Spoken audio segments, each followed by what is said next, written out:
ആമസോണിനെ പറ്റിച്ച തട്ടിപ്പ് വീരൻ പിടിയിൽ.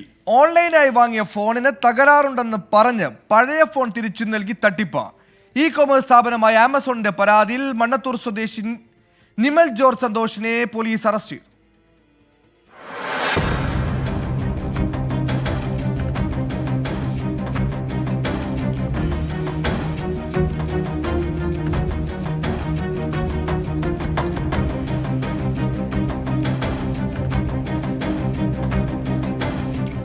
വ്യാജ അക്കൗണ്ടിലൂടെ ആമസോണിൽ നിന്ന് സാംസങ്ങിന്റെ പ്രീമിയം ഫോൺ വാങ്ങിയാണ് നിമിലിന്റെ തട്ടിപ്പ്.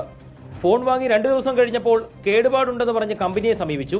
കമ്പനി ഫോൺ മാറ്റി നൽകി. രണ്ടാമത് ലഭിച്ച ഫോണിനും സമാന പ്രശ്നമുണ്ടെന്ന് പറഞ്ഞ നിമിൽ വീണ്ടും കമ്പനിയെ സമീപിച്ചു. ഇനി ഫോൺ വേണ്ട എന്നും പണം തിരികെ നൽകിയാൽ മതിയെന്നുമായി ആവശ്യം. ഇതനുസരിച്ച് ഫോൺ തിരിച്ചെടുത്ത ശേഷം ആമസോൺ പണം പൂർണ്ണമായും തിരിച്ചു നൽകി.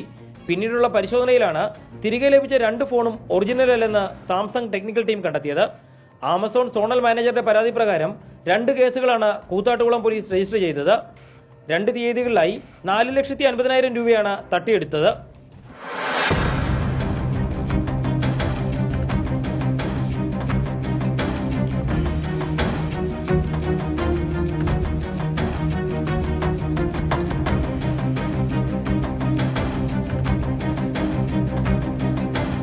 ഇലഞ്ഞിയിലെയും കൂത്താട്ടുകുളത്തെയും കോളേജുകളിലെ വിദ്യാർത്ഥികളുടെ അഡ്രസ് ഉപയോഗിച്ചായിരുന്നു നിമിൽ തട്ടിപ്പ് നടത്തിയത്. ശാസ്ത്രീയ അന്വേഷണത്തിലാണ് പ്രതിയെ പിടികൂടിയത്. ചോദ്യം ചെയ്യലിൽ കുറ്റം സമ്മതിച്ചു. പിറവം, വാഴക്കുളം, കോതമംഗലം പോലീസ് സ്റ്റേഷനുകളിൽ സമാന പരാതികൾ ലഭിച്ചിട്ടുണ്ട്. ഓൺലൈൻ തട്ടിപ്പ് നടത്തിയതിന് നിമിലിന്റെ പേരിൽ എറണാകുളം, മണർകാട് പോലീസ് സ്റ്റേഷനുകളിലും കേസുണ്ട്. എസ് ശ്യാംകുമാർ, 24, കൊച്ചി.